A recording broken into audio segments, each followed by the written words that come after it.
This is the Build a World with Fantasy Authors panel. So the first thing I would like to do is have the panelists introduce themselves so you know who we are that's going to be talking at you. So, Tochi, if you want to go first, we'll just go down the line. Certainly. I am Tochi, Onyebuchi, author of Riot Baby, Goliath. I did Captain America: Symbol of Truth for a bit, Elden Ring superfan, and yeah, I think that's me. That's you. Hello. Just in time. Perfect timing. Hi. I'm Hugh Howey. I've written 20 or so books. I wrote the Silo series, which is on Apple now, and Beacon 23, which is on MGM Plus. And that's the life of a writer, where you promote your TV shows more than your books. I want that life. It's coming. I was like, you can skip me. I'm so, hi, I'm Amal El-Mohtar. I'm late. I'm so sorry. We are introducing ourselves in order, Yes. right? Yes. Okay, great. I wrote half of This Is How You Lose the Time War. I think quite a few people in the amazing. Anyways, I also wrote this book, The River Has Roots, which is coming out in March. I write criticism and short stories and poetry, and I am apologetic for how sweaty I am about it. Thank you. I'm Kyla. I write as K.A. Linde. I have 50 novels in fantasy and romance, and my latest is The Wren in the Holly Library. Hi, I'm Seanan McGuire, also known as Mira Grant and A. Deborah Baker. My 100th novel was published last year. I write mostly modern fantasy, urban fantasy, and portal fantasy, but I also write biomedical science fiction thrillers, most of which you should not read right now.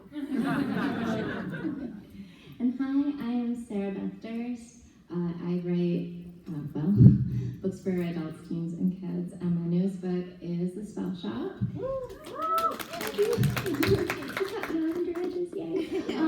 It's a cozy fantasy about a rogue librarian and her best friend who is a sentient spider plant. Thank you all very much for coming to our panel. So this panel is not going to be a discussion.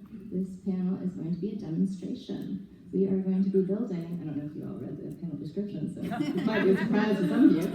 We are going to be building a fantasy world with the help of all of you.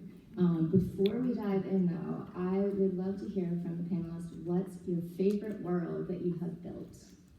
Seanan, do you want to start and go down that one? Or your most recent world, that would work too.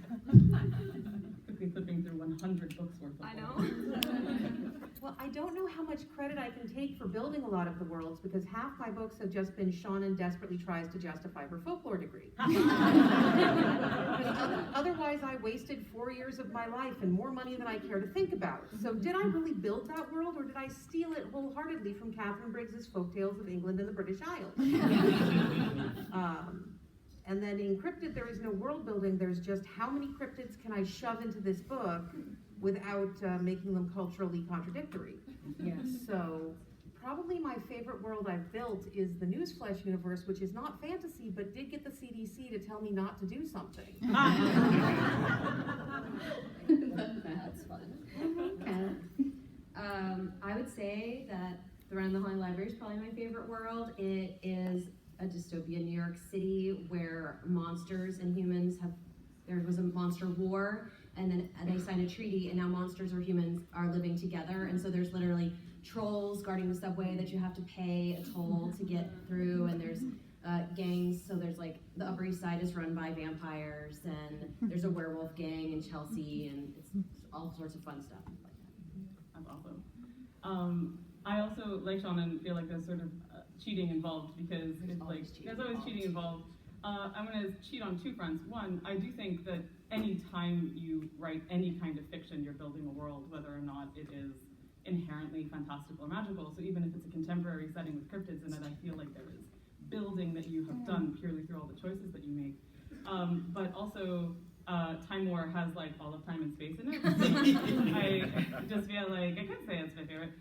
But in terms of like the choices that I made, I'm actually really excited about the world building in the new book, because it's a world where magic is grammar. It's called grammar, but also like the logic to like song and storytelling and the ways in which words can be like twisted and stuff is part of the magic of that world. And it's really based on Dartmoor in the southwest of the UK that I really love and kind of wanted. Like it's already such an enchanted place that I really liked playing in it. So I think in terms of just like warm feelings in my heart currently, that's probably where I'm at. I think my favorite world that I've built is the one that people have read the least, which is this book called iZombie, where the zombies have all of their memories and personality. They're just like locked in their bodies and they can't control what they're doing. And it changes the way you watch every zombie movie afterward. And it's really dark and disgusting. I actually warn people not to read it.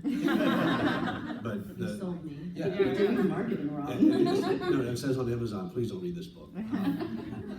But because all the world building is like people building. It's all the personalities and their past and their lives. It's like the most literary thing I've ever tried to write. And yeah, it's kind of fun to have like your favorite world be the one that people visit the least. It's funny, I was thinking about responses to this question, sort of going through the novels, and like, I don't know that any of the, like, I wouldn't, it's like, you know, which anime universe would you like to live in? And like, you know, you'd say like, you'd think like, oh, like Attack on Titan is cool, and then you're like, no, I don't want that. So like, the Goliath world is tough, the Riot Baby world is tough, War Girls is tough, but there's a short story I wrote, I think in 2021, called How to Pay Reparations, a documentary. And it's very like, it's not even like near future, it's like 2 steps to the side of our current reality. That I think would be a fun world, you know, for whatever values of the word fun, to live in, because I think, you know, inherent in any world building exercise is the engagement of possibility. This whole like, what if, and instead of like, what if there were dragons? It's like, hey, what if a city decided to try to pay reparations? Yeah. Which actually sounds more fantastical than dragons. Dragons I can totally see. Exactly. I love that.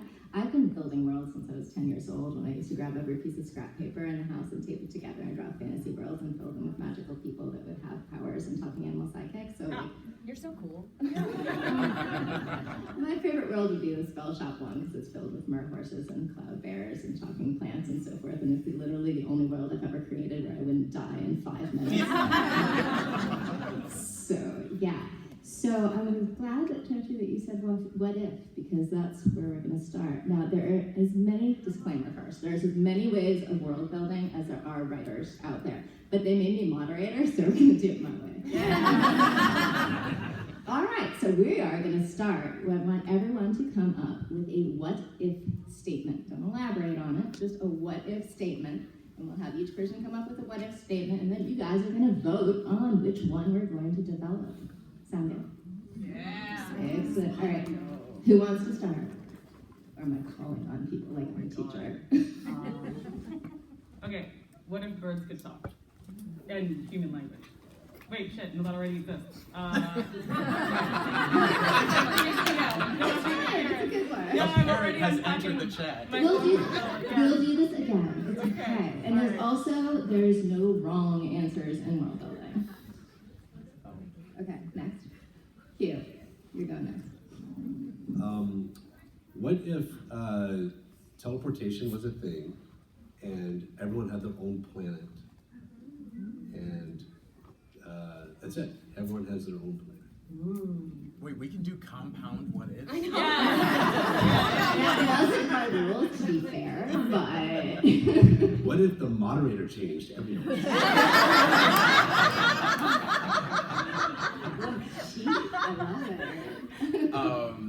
I guess, what if water had a face? I was really thirsty before you said that. That's cool. Okay. I'm still thirsty, but I'm also scared. What if you rescinded the square cube law? Rescinded the square cube law. Yeah, the square cube law is when stuff doesn't just explode all the time. That sounds bad. Yeah, that sounds like I don't want it. Let's get rid of the square cube law. All right, Yeah. Kyla's your turn. Um, Anything. Doesn't have to be good. That's like a writing rule. It doesn't What if- have to be good. That's why we revise. what if you could only live with your family till you're 10? Oh. Okay. So dark. I know, right? All right, These so are, we these do. are happy people. We're gonna do We're not. We're not. All right, so these are your 5 options, and I want to show of hands for each one, and then I'm going to cheat if you don't choose the one I like. All right, what if birds could talk? Okay. What if teleportation was a thing and everyone had their home planet? I can't count. Somebody's going to have to help me with this. It's 5. What if water had a face? What if we rescinded the square cube law? I thank God that's not many because I don't really know what that means. Yeah. Sorry, Sean. That's okay. My brother says I'm not allowed to rescind the square cube law. Didn't you say things would explode? Everything explodes more when the square cube law is not in effect. Also, bugs get really, really big. Super short story. Everyone dies. What if you can only live with your family until 10? That's good to know. I think it was water had a face. What do you guys think? I'm not actually going to do it. but I think it Water, was. water with a face. All right, here's what we do from here. What if water had a face? So, the way I do world building, I make one decision and then I start asking it questions. If this were true, what would have to be true? One thing. Okay. If water had a face, what would have to be true? You'd have to ask it for permission every time you drank. Okay. All right, if water had a face, you'd have to ask it for permission every time you drank. If those things were true, what would be true next? You would have to have a really strict definition of what constitutes water. You know, what happens when you pee? Does that Legitimate flush the question. toilet? It's a valid question, and that's your setup. You know, do I need to ask the toilet, can I flush you? And can it tattle on you? Are drug tests even needed? You then have faces living in all of your cells. Ah! Well, do we? What is our answer? What Do we have to ask permission? Yeah, we Yes. do 70% face, right? Yeah, you're 70% face. If you sneeze, does it yell at you for not covering your mouth correctly? Yes, it should. Do these faces talk? Yeah, that's a wrong Do faces talk? They don't have to. I think they have a good book. Yeah. They probably. Yeah, they're probably Yeah. More dialogue. Faces talk. Okay, if all these things are true, what is this place's creation myth? Water was lonely. I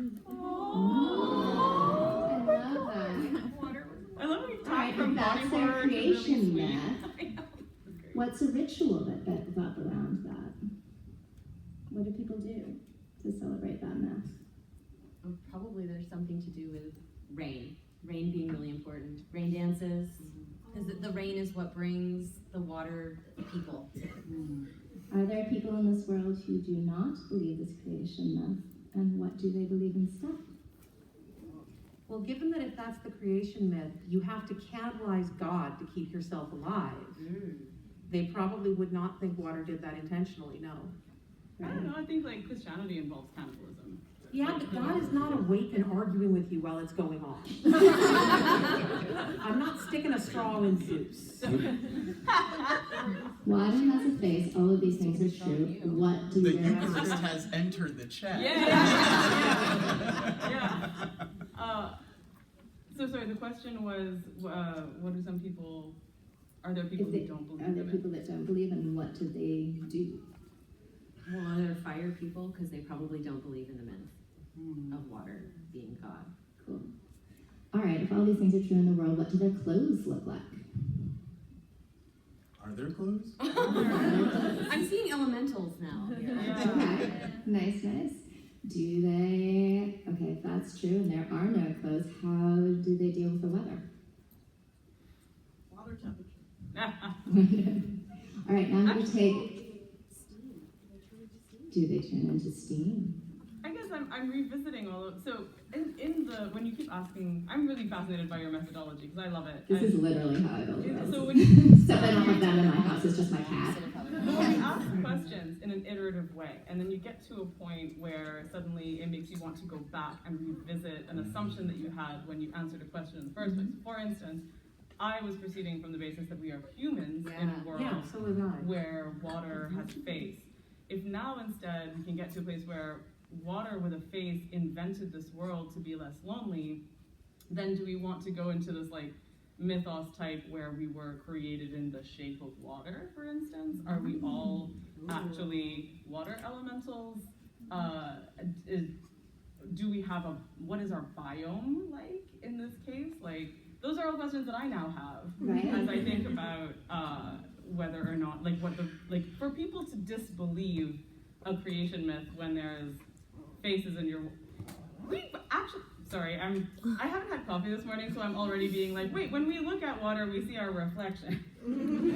There are already faces in water. Anyway, now I'm... All right, what I want from the audience is the next aspect of this world for us to answer. Things like clothing, house, whatever. Yes? If there are humans in the world, did the human faces in our world exist far after water predates us by, obviously, ever? Yeah.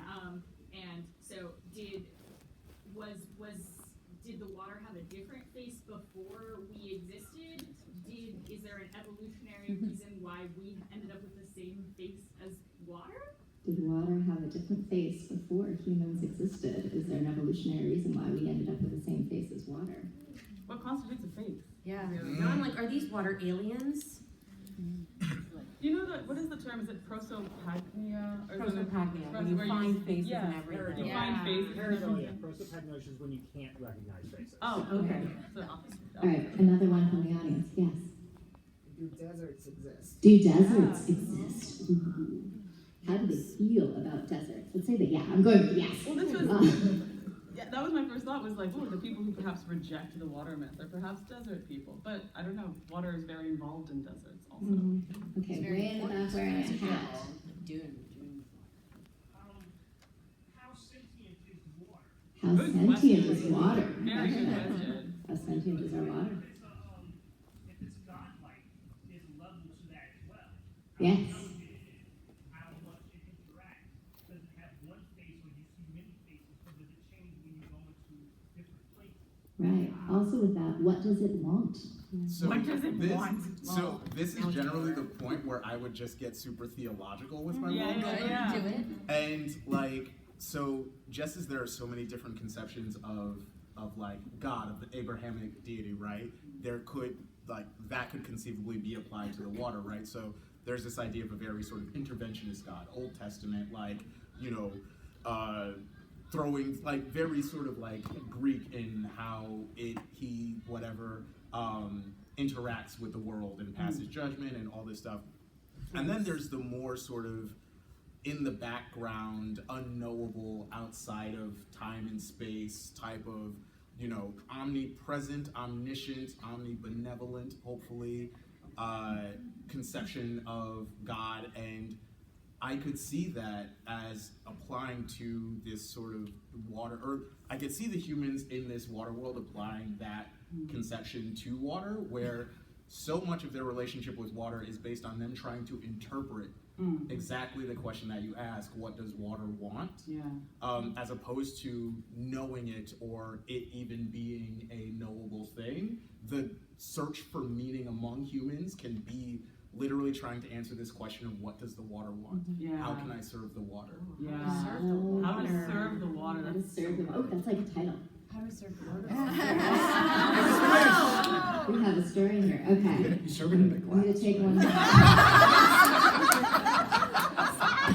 It's just a glass of water on the cover. That's amazing. All right, now we have a cover. All right, the one with pink hair near the bow. Yes, you.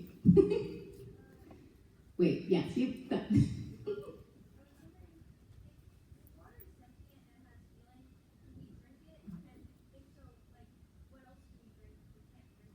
If we can't, if water is sentient and has feelings, we drink it, and if we can't drink it, what do we drink instead? That kind of takes us back to my question of what is water? Yeah, I think you're right. We You have to know, strictly if, define it. if water is anything containing water, is milk sentient too? Can we have milk? I don't really drink water. I live entirely on Diet Dr. Pepper and Sprite. They would not murder you in this world. They would not murder me, but there is water in Diet Dr. Pepper. You have So to decide what's with the that. So function? is all water lonely? But this is, this Or is only some water lonely? I mean, what if we answer the question of what does the water want by saying it wants to be drunk, or it wants to be consumed, it wants to because see, bouncing off of what Tochi was saying, there's also animism. There's also ways of thinking of spirituality that are like more lateral, and so I like the idea that if water was lonely and created people in this way, that what it wants is communion. And if we are made of water, It's a then symbiotic relationship. it's a symbiotic relationship with water. I'm so delighted by this. Like, I feel like I'm making everybody play my game. All right, we're gonna take the next step with this, and then we're gonna repeat the whole exercise. The next step is, whose story is this? Given that all these things are true about our world, what kind of character is most affected and would have the largest journey, and therefore is our hero or heroine or whatever we want to call them? I've been just to get a little TMI a little bit, I've been in big crisis of faith. This is my crisis of faith era. And so so many of my whenever I think of hero's journey or whatever, I immediately go to embattled priest having a crisis of faith and questioning We love it. Yeah. And so given so many of the questions that have arisen in this exercise with regards to the character of water and what it even means to say something like that, I've already envisioned this I don't know if he's a member of a water cult or what have you, or Absolutely a water cult. A water cult, right? And he's in the priesthood, and he started out with all these ideas or accepted wisdom, societal understandings of water, and then something happens that causes him to question his and society's entire relationship with the most valuable and most life-giving element in the world. What if there are ritual drownings? That's the thing! Ritual drownings, which is very witchy. Yes. Very witchy. Yeah. Okay, one more from the audience. If all of these spaces are within me and we have this oneness, then who actually am I when all of this is Who actually am I? Okay, one more. Yeah. You can have a enemies to lovers too, with a person questioning their faith meeting up with the desert. All right. We have a novel, we've got a cover, we've got a title. We're gonna do a whole new one now, starting over. So let's rewind. Everybody gets to pick a new what if, and you guys can do that. Can we just go with the second best? No. Okay, I'm holding this moderator power, I'm sorry. Okay, new what if can be anything. And no compound ones this time. All right, who wants to start? What if we found the edge of the universe?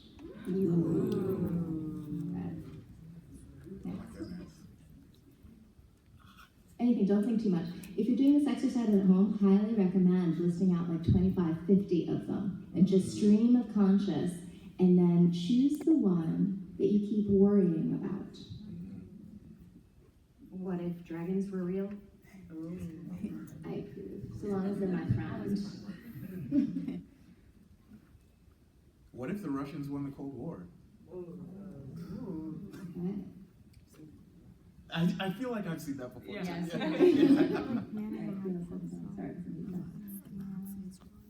What if when people sang songs, they randomly came true? There's always a 1 in 10 chance that a song that you sing comes true.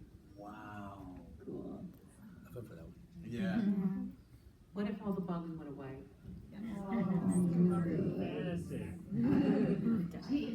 I got really depressed. All right, now it's in your hands. Let's vote. Okay, what if we found the edge of the universe? vote twice. What if dragons were real? What if Russians won the Cold War? Was a Russian. What? I see you, comrade. What if every 1 in 10 songs you sang randomly came true? What if all bugs went away? Okay, it was either Edge of the Universe or the songs. Edge of the universe. Edge of the Universe? All right, what if we found the edge of the universe? All right, given that this is true, what if we found the edge of the universe? What would have to be true? Do you run into a wall? That's There's a wall. There's a wall. Okay, I was gonna say, do you run into a wall or do you just like fall off? No, there's a wall. Okay. There's a wall. Okay, edge of the universe, there is a I was wall. thinking like. If the edge of the universe, there's a wall, what else has to be true? What is the wall holding up? What is? Answer it. Okay, so there's an edge, so there is a, well, not holding up. Or someone else can answer Is that. there a top? Is What's there it on? What's it on? What's holding up the wall? No, it just goes on, right? But I think there'd be a pilgrimage, right? Like we'd all want to go see the wall. Yeah. It's like Jurassic Park, but it's the edge of the universe. All right. there's- Wait, does the wall eat you? It's a black hole. But that is a question. Okay, there's a pilgrimage to get to the wall. What happens when you get to the wall? You get superpowers. If you touch the wall, are you imbued with like creation? You turn from pawn to queen. Duh. Sounds like a fabulous Yes. story. Yes. This is the new game, guys. All right. Yeah. Cool. So what do you? Maybe the wall answers your questions. Maybe just one question. Just one Yeah. question. Yeah. And so you make a pilgrimage to go to the wall to get one question. One question. One question. I want this. Not One that, question guys. ever or one question per pilgrimage? It takes a long time to get Yeah, there. you probably only have one lifetime. Yeah. Yeah. One. Right there. I was just wondering, did someone put us, like, people in like, within the wall perimeter, so they're trying to keep us out of something? Excellent. Are we- Where did the she's wall asking- come from? Are we pets? Did someone put the wall there? What's outside of the wall? We get an But answer. it's the edge of the universe, so there's Yeah. nothing. What if we are outside the wall? We're what's on outside the the inside? wall. Inside of the Yeah. Ooh. What if they're trying to This keep is us like out? Wanda with the over the city. Has anyone ever broken the wall? Yeah, what state of repair is the wall in? What is the wall made of? How old is the wall? Who are the maintenance workers? What is the wall made of? Does it pay to like do that work? Is that or is Is that this just border like, control? Yeah. Oh my god. Right there. Would there be like after you answer the question, would you like forget where the wall ever came from? I like that. I like that. Yes. Okay, I'm wondering how long it takes to get to the wall, and if you kind of have to choose, like if it takes a lifetime to get to the wall, do you have to choose giving up your whole life to have your question answered, or staying and never going to see the edge? God, imagine if you like set out with one question and then en route you were like, actually, I have a different question, and then like, yeah. That would... What if you only remember the answer to the question for like a day? Oh. But everyone you meet says it was totally worth it. Oh my god. What if What you if there's die people after that you hear the sell it? answer? Is the answer the meaning of life? Yes. 42. What if, Is the wall to keep out or keep in? oh, are there, I'm sorry, you can go next. sorry, I thought you did. Nope, go ahead. Next. Like, since we're going with it taking a lifetime to get to the wall, what if after you get your question answered, it just kills you? Oh, that would be such a good question. Wow. If it killed you though, who would know that you've been? Yeah. Or how would there be people Yeah. who knew that they'd gone? Right. See, I was thinking about this too. Is there like a cultural like message transmission system where answers get transmitted or filtered back to like the next generation or whatever? The government would There's an totally Ansible. do that. They would capitalize on the edge, and they would just answer questions, and they'd bring people in to touch the wall so that they could get answers for government takeover. I think there's a small town that would build up. Yeah. That was literally going to be my next There's question. gonna be Do a they coffee sell shop at the edge of snacks? the universe. There's a little diner Suddenly there. it's a cozy fantasy. Snacks Restaurant can at the end of the be universe. pilgrimage. Somebody's got to bring like. Maybe an interesting character is not someone who made the pilgrimage, but like the waitress who works at the restaurant by the wall. Like the people in And Roswell. all that she's learned from other people's pilgrimages. I really like the idea that people don't die when they get their question answered. That instead, but like that the journey to get there is so long. It's the That journey. you kind of have to just hang out there at the end. You just kind of stay. And so like the people around the wall are people who did get their questions answered. I like that. All right, there's. I don't know how to call on people without knowing people's names. Okay, person far left, really far back, wearing a watch, holding a hand up. Yeah, that's you. If we know the answers are true, what happens to science? It becomes a science of answering good questions. So you become like a prompt engineer. AI prompt. Yeah. So you didn't break my brain. Go ahead. Are we able to set up any kind of transmitter at the wall? Can we have a radio station that's sending the answers back? If we can, then science becomes extremely malleable because it's going to change every single time we get an answer that contradicts what we believe we know. If we can't, then it changes nothing about science because you get to the wall, you get your answer, you stay there and you die. Right. Like science does not care about you, you've exempted yourself from the system. Right. I also like the idea that the system, as we're setting it up, is sort of inimical to I mean, in the sense that I think the scientific method as we have it probably arrives at answers faster than traveling to the edge of the universe in order to get like one single question answered. Could be a race. I like that. Oh my god, thank All you right, so person much. wearing sunglasses. What if the wall doesn't kill you, but the answer has a chance of driving you insane? That's interesting. Well, I feel that one. The price of the wall. How does that affect who gets to go on this pilgrimage? I was wondering that too. Is there like a system, not like a village lottery, maybe a village lottery system, or if there's like, is there somebody who's raised from birth to be the representative who goes to the wall? And his parents or her parents get money for that Their whole child. life is prepared. Yeah, because it takes a lifetime to get there. Like you can't be the person who's like, you know, who like takes care of the farm or whatever and like has a whole family depending on you for, you know, income or livestock or whatever. Like if you're the breadwinner, you can't go to the wall and like sacrifice the livelihood of your family. Or that's the twist. So like in Diamond Age, where you had like a regular person gets the book, like a normal person takes the place of the person who's trained for the question. Or like the Hunger Games, where like in some communities someone's trained from birth, and in other communities. Right. Yeah. Based on money, usually. Yeah. I feel like there's a question, I have like sort of two competing things in my head. There's like a game design element of this where it, like, depending on how many people you want to be doing this, you make it more or less difficult. But on the other hand, there's also a question of how long have we known that the edge of the universe is there with a wall that answers questions? Like, where are we in the lifespan of this world building? If it's something that has been part of the world for a long time, for millennia and stuff, then I imagine we're kind of inventing a society that has been shaped by the existence of this thing. If it's a new discovery that is already appending all of our stuff, then that's a kind of different story and a different chance. I don't know. Are there people that don't believe that the wall exists? Oh, of course. Of course. There's still people who think the world is flat. I think Amal raised a really good question that I highly recommend writers to think about when you're building worlds.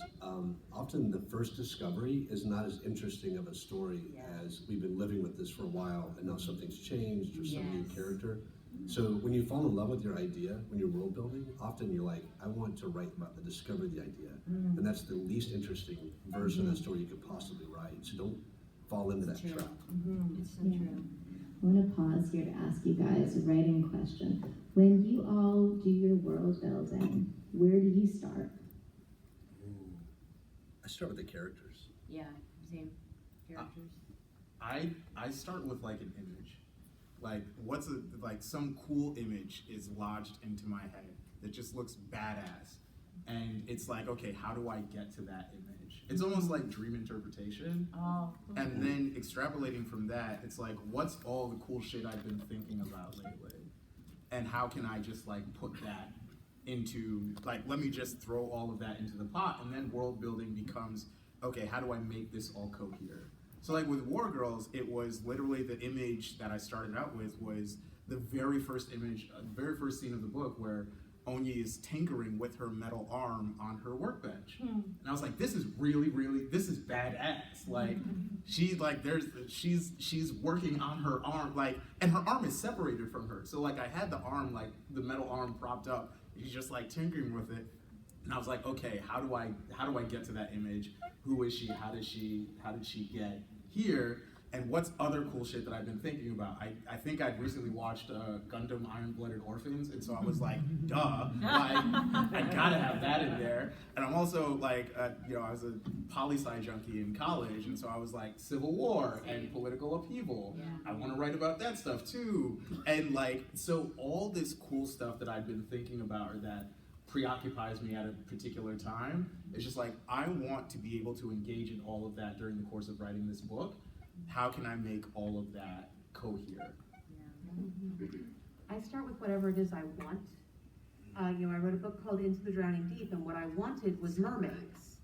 I wanted mermaids that could eat your face. So I started with, that is my goal, is to get to these mermaids, and then I started contacting marine biologists until I found someone that would talk to me. And that was surprisingly difficult, because you say mermaid to a marine biologist, and what they hear is National Enquirer, end of my career. And so I started doing that, and that let me build a world. Or with Alchemical Journeys, I knew what I wanted to have on the back end, so I needed to set up a world that could justify all of that. And if you ever really want to commit to world building, I highly recommend writing an entire middle grade fiction series to support it. It will make your editor happy. It won't make him sad in his heart at all. I definitely world build completely different than what we just did on here.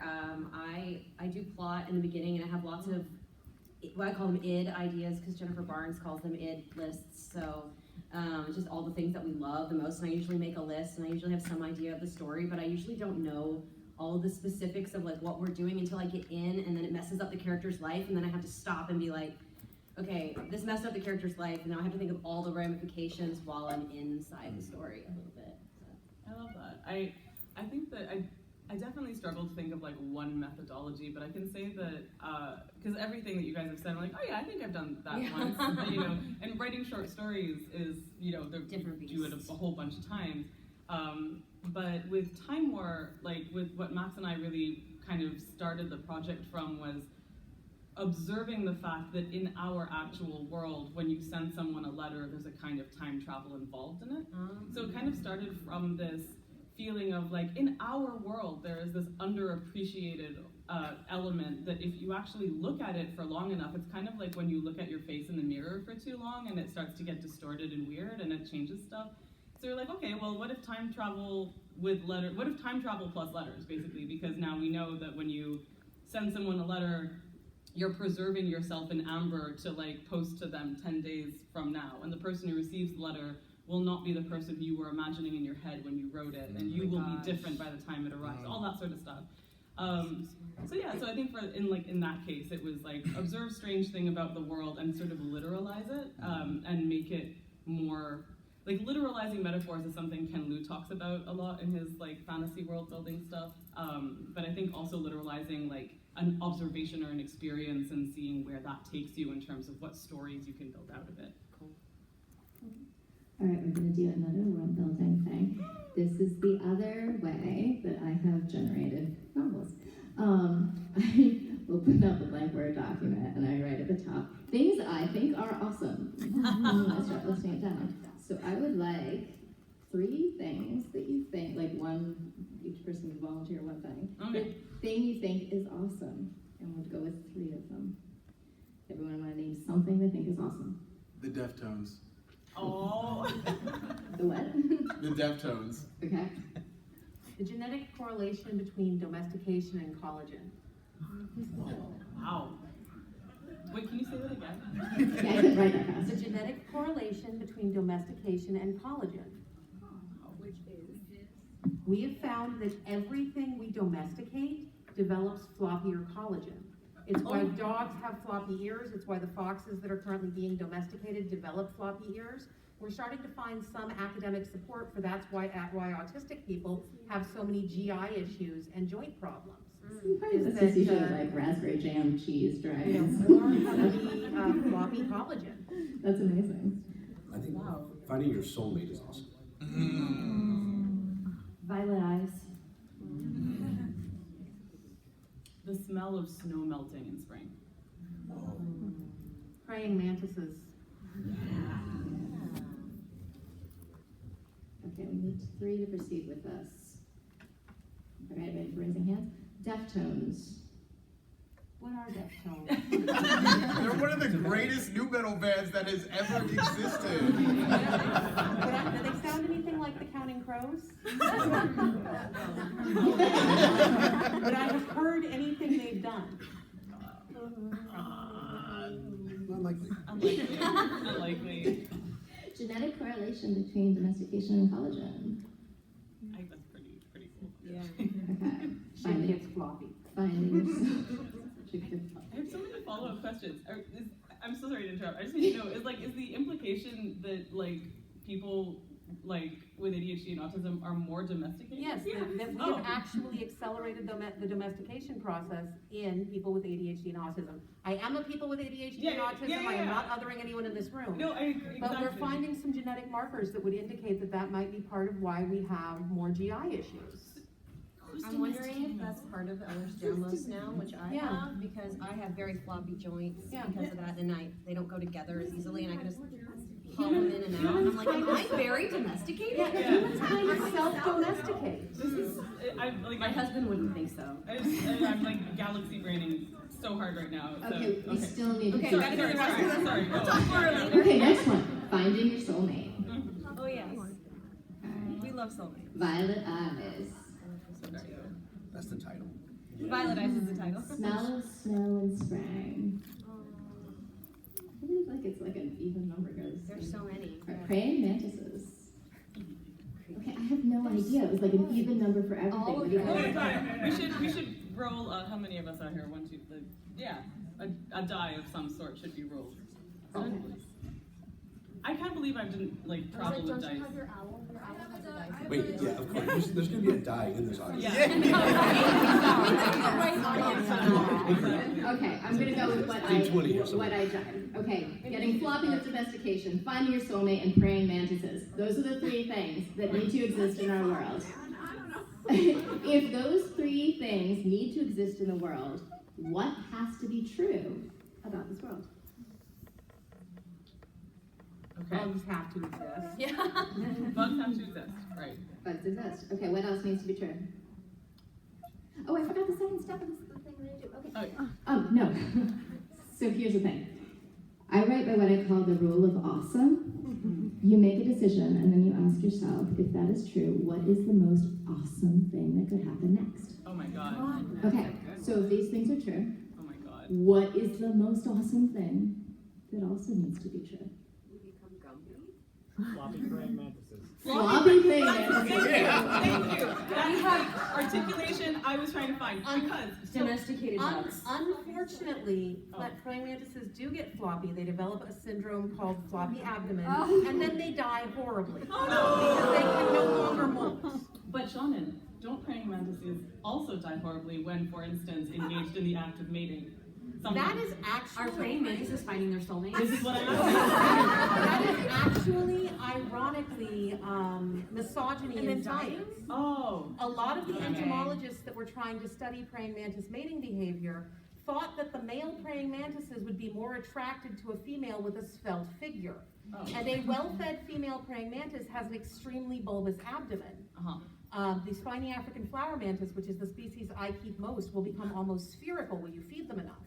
So they didn't feed the females for several weeks before putting the males in the enclosure with them. Oh my god! Cannibalism does occur in praying mantis species. I just had it in my colony about a month ago because Josu mated with Avicen, who was fine with it, got off of Avicen and moved over and tried to mate with Gisa, and Gisa ate the entire man. Like, long live Gisa! Gisa is a dedicated lesbian praying mantis. But so it does happen, but it's very rare. It's one mating in 20. So Gisa is our main character. She would be very pleased to hear that and would like a cricket. I'm so glad this is a sapphic Yeah. Gisa praying mantis appreciation.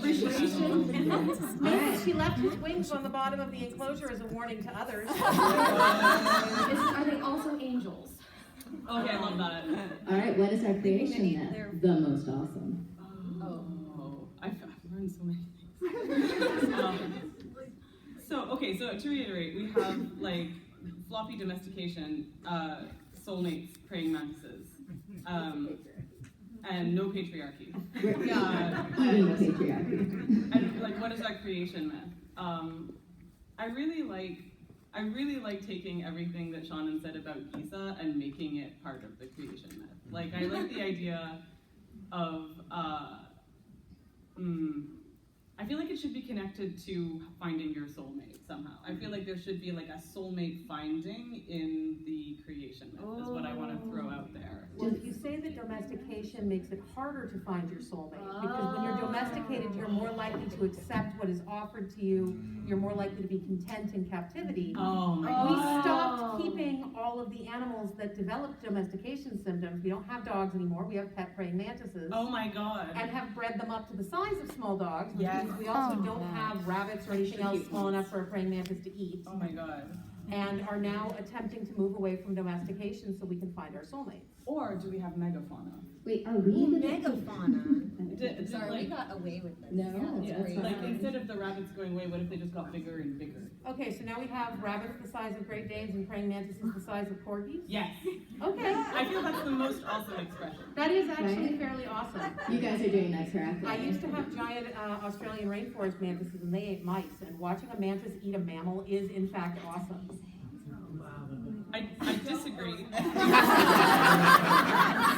disagree. But, you know, I disagree from a place of opinion having. I can't reach the objective truth there. So. Are there, just to lay it down, are there humans in this world? I would prefer not. But I think if there are, they're having a real bad day. It's a really bad day. Fair. Do the praying mantises have homes? Ooh.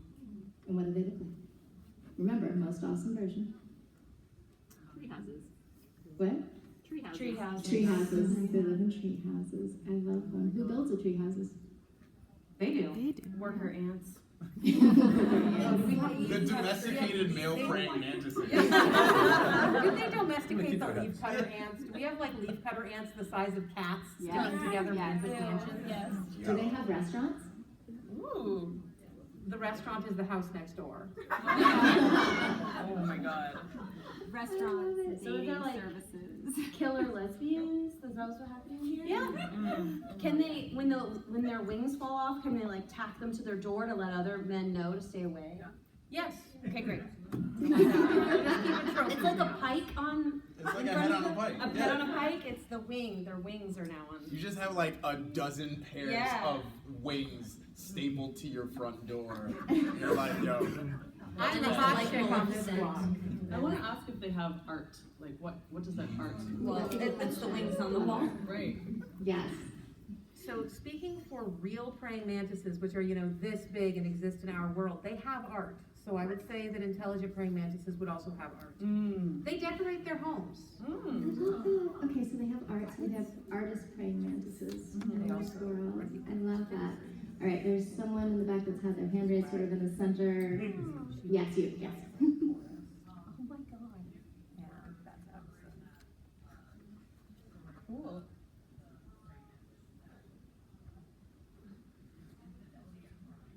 Is infidelity a crime?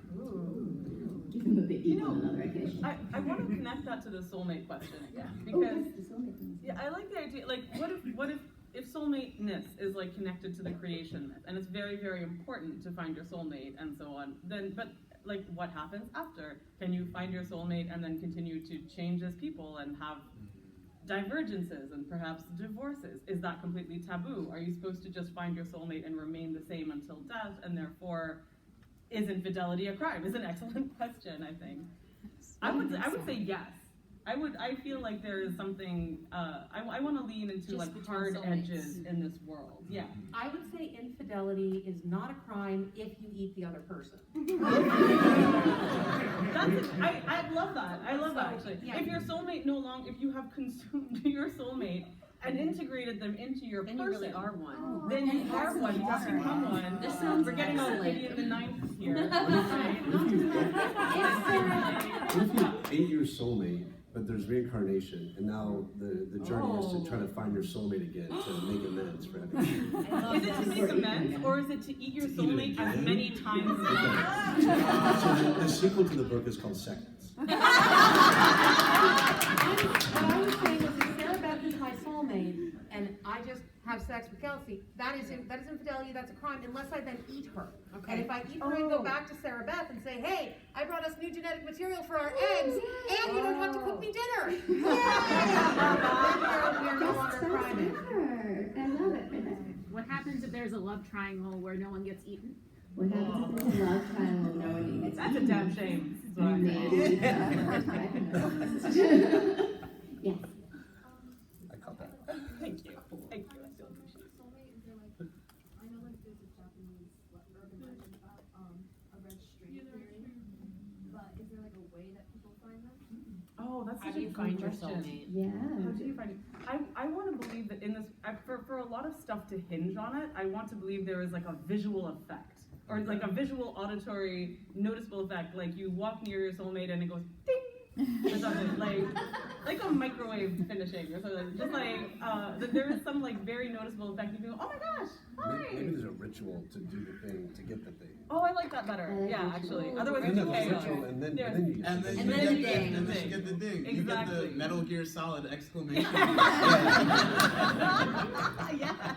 I love that. Megan? Can the wings be part of the ritual? Like there's like a frequency maybe of the wings or a visual that Or happens when you see or you get your wings when you find each other. Yeah. Get your wings. I like that. That's cool. I like that so much.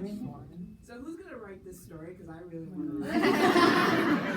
I think I think the person who's written 100 novels could probably just take on a couple more. Who knows the most about the praying I mantis? didn't start the literary dick measuring contest. Why am I?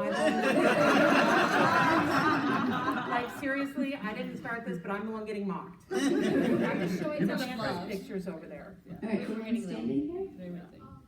What if the large praying mantises domesticated humans? Ooh. That would be fun. What And in also the kingdom probably of the delicious. planet of the mantises? You guys are so not writing cozies. It's true. There were some cozies at the edge of the universe. Yeah. It's true. There was the coffee shop at the edge of the universe. What if there's a praying mantis that has no soulmate? What if they're like asexual or romantic? And they're like, I don't see this shiny thing. Is there I societal love that. pressure to having a soulmate? I think you can be aromantic and still have a soulmate. Maybe they're just your best friend. But I really like this. I like this because I guess in the version of this in my head, the soulmate-ness is kind of hegemonic and kind of like an organizing principle of the society that's quite rigid. So I really like the idea of a protagonist that is kind of interrogating that and bucking that and being like, but wait a second, you know. Don't tell me what to do. Yeah. Especially if like questions of like getting your head bitten off are implicated in the whole soulmate issue. Yeah. Like it could literally be like a life or death thing to try to articulate the contours of what it means. Are you less likely to die if you have a soulmate? Are you Yeah. less likely to get eaten if you And have a so, soulmate? and like, what does soulmate mean? What qualifies as soulmate? Yeah. What are the dimensions of love in this society? Yeah. Well, and also, are we assuming that romantic love exists at all? Exactly. That's such a Part good of, question. part of why I love praying mantises is I keep them, and I keep about 11 species at any given time. They are intelligent enough to recognize individual humans. They know my face, they know my voice. if you came over to my house and tried to feed one of them, they would run away from you. But they will come out for me because they know me. They don't love me. They are insects. They don't have the brain chemicals for love. Wow. So does romantic love even exist in this world, or is it just a biological imperative to sex, and then we have the soulmating as a side cultural condition? Right, we have about 3 minutes left. So, How? because world building is fun, and you guys should all go out and try it. Before we end up, I just have one bit of housekeeping I want to tell you about. That after all of this, we are going to the signing area in Hall 1A. And there's a booth there that is selling lots of our books. And we'll be over there if anybody wants things signed, or, just to like say hi or whatever. All right, with the last couple minutes, I would love to hear from everybody your world building tip, or best world building advice for anybody out there that wants to build a world, and I'm hoping that you all do.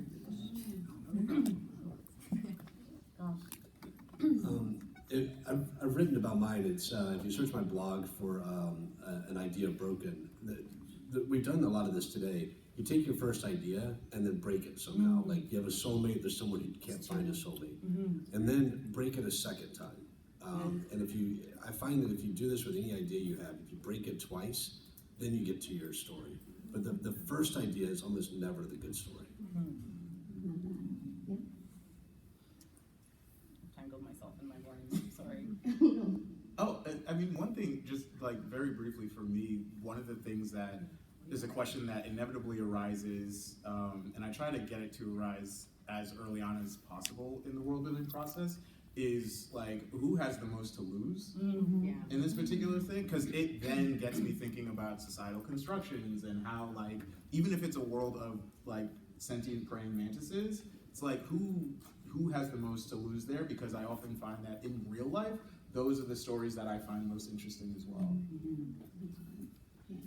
I remember, so I used to teach creative writing, and I would often see students who'd come with like a lot of very meticulously, very granular world building that they had developed that they loved to put their stories in and stuff. And I always felt like the difficulty that students had was not generating the world building, but it was making decisions about how to tell a story in that world that could be intelligible to somebody outside of their world building. So that was like, so if you're doing this for someone who isn't yourself, who isn't someone intimately familiar with your world, what do you choose to foreground? And for me, that always kind of comes back to character. So I think there's like a symbiotic relationship between developing the world, but also imagining the character who is inhabiting that world, and then imagining like how that character inhabiting that world is going to interact with your notion of a reader. Like, what are you?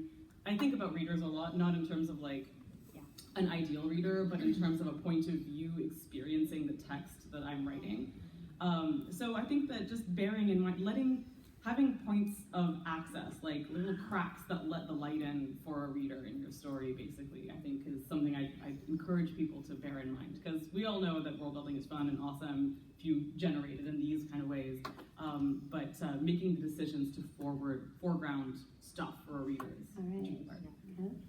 I think a lot in the same direction as Hugh, where you break it twice. I like to think a lot about, when I'm building my worlds, about making it more difficult for them. So like magic always comes with a price, and how big is that price?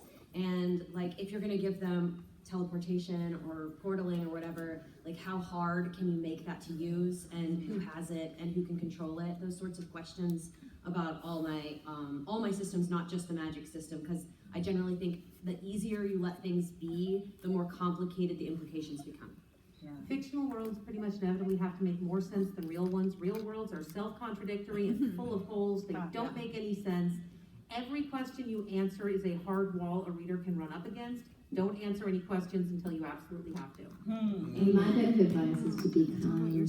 Not every idea needs to come as a lightning strike. As you've seen on this panel, ideas grow. So give your ideas a chance to grow.